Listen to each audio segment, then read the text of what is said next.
Bonjour et bienvenue à vous dans cette vidéo. Aujourd'hui, je vais vous montrer comment réaliser ce maquillage de soirée et de jour à la fois glamour et soft.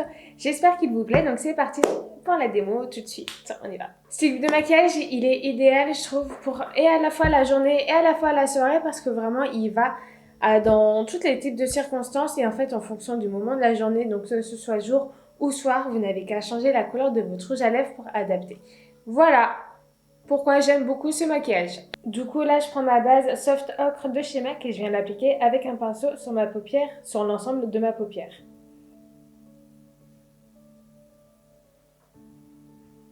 Avec un pinceau estompeur assez large, je vais venir appliquer un marron clair sur l'ensemble de ma paupière fixe.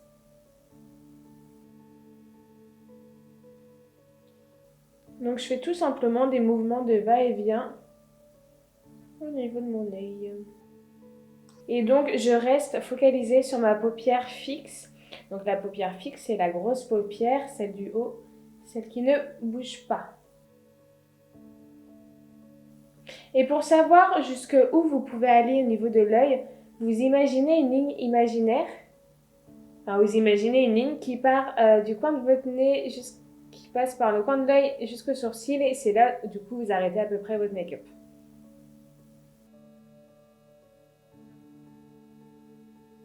Une fois mon fard marron appliqué, je vais venir prendre un fard marron un peu plus foncé avec un pinceau estompeur un peu plus petit.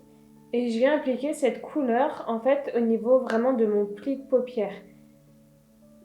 Donc, du coup, je garde le regard assez droit, mais quand même un peu baissé. Après, je sais pas comment vous maquillez, mais il faut que vous puissiez... Faut pas que vous soyez comme ça. Faut vraiment avoir le visage détendu. Enfin, les yeux détendus.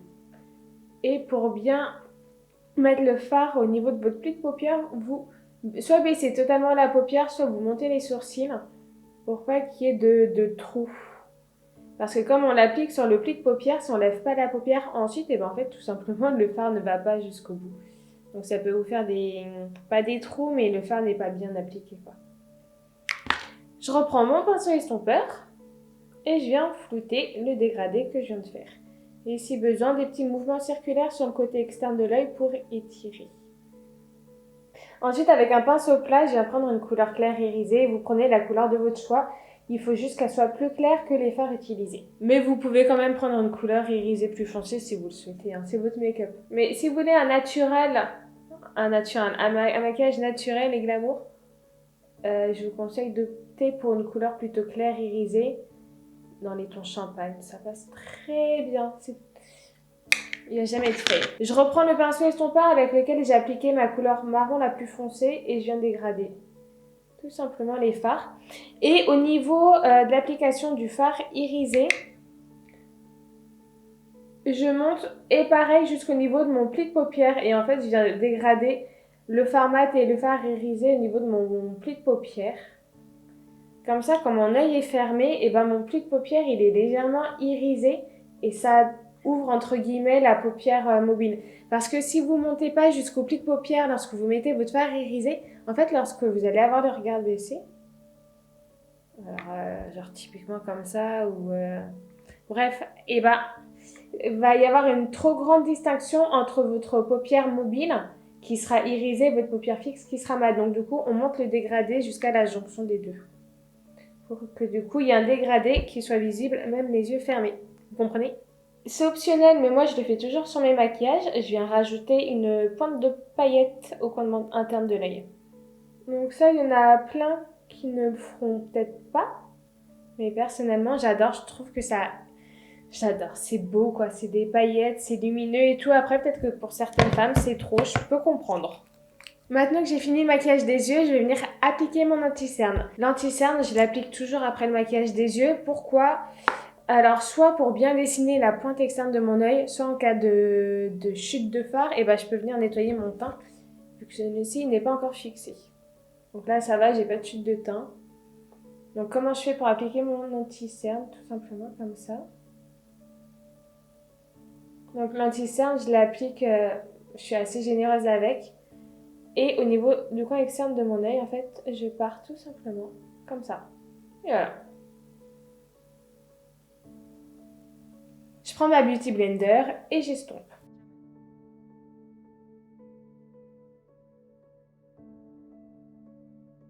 Là, j'ai appliqué l'anti-cerne que d'un côté, comme ça vous voyez bien la différence entre le côté où j'ai appliqué l'anti-cerne après le maquillage des yeux et l'autre côté où j'ai pas encore appliqué l'anti-cerne. En soi, c'est vous qui choisissez le résultat que vous désirez. Moi, j'aime bien quand c'est assez net sur le coin externe de l'œil, c'est pour ça que j'applique mon anti-cerne après. Parfois, j'aime quand c'est flouté au niveau du coin externe de l'œil, donc du coup, je fais mon teint avant et je fais les yeux après. Voilà.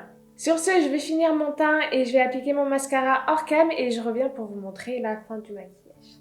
Donc le maquillage là est terminé. On peut en soi faire le dessous des yeux. Moi personnellement j'aime bien comme ça, mais je vais quand même faire le dessous des yeux pour vous montrer comment on fait le dessous des yeux. Donc c'est parti. Je reprends la couleur marron clair que j'ai appliquée pour la paupière fixe. Et avec un pinceau plat. Bon, là, je reprends celui avec lequel j'ai appliqué mon fard irisé. Parce que j'en ai pas d'autre à portée de main. Et j'applique au niveau du dessous de l'œil.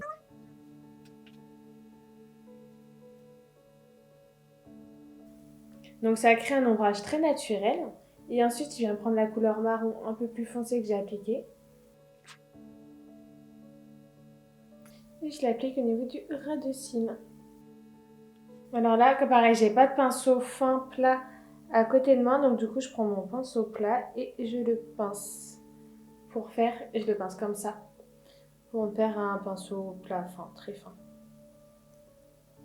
Et ça y est, le maquillage est terminé, j'espère que ça vous a plu. C'est donc personnellement un maquillage que je trouve idéal, que ce soit pour un maquillage de jour ou un maquillage de soirée. En fonction du moment de la journée, vous avez juste à changer la couleur de votre rouge à lèvres pour que le maquillage prenne une toute autre dimension sur le visage. Et en fonction de la tenue et aussi de la coiffure, bien évidemment, tous ces détails jouent. Mais voilà, je trouve que c'est un maquillage qui met les yeux en avant, la bouche en avant et qui reste très naturel quand même. Donc voilà, j'espère que cette vidéo vous a plu et je vous dis à très vite pour la prochaine vidéo. Si vous reproduisez ce maquillage, n'hésitez surtout pas à me taguer ou à m'identifier dans vos posts sur les réseaux. J'adore voir à chaque fois les maquillages que vous faites. Ça me fait grave plaisir, je vous trouve toujours magnifique et franchement je me sens fière. Et du coup j'ai trop envie de voir ce que vous faites. Donc n'hésitez pas à m'envoyer vos make-up. Si vous avez des questions, contactez-moi sur mon mail contact@lapalettedealex.com ou bien sur mes réseaux sociaux. Je répondrai. Quoi qu'il arrive, je répondrai partout. Et voilà, je pense que j'ai tout dit. Donc à très vite dans le prochain tuto. Bye!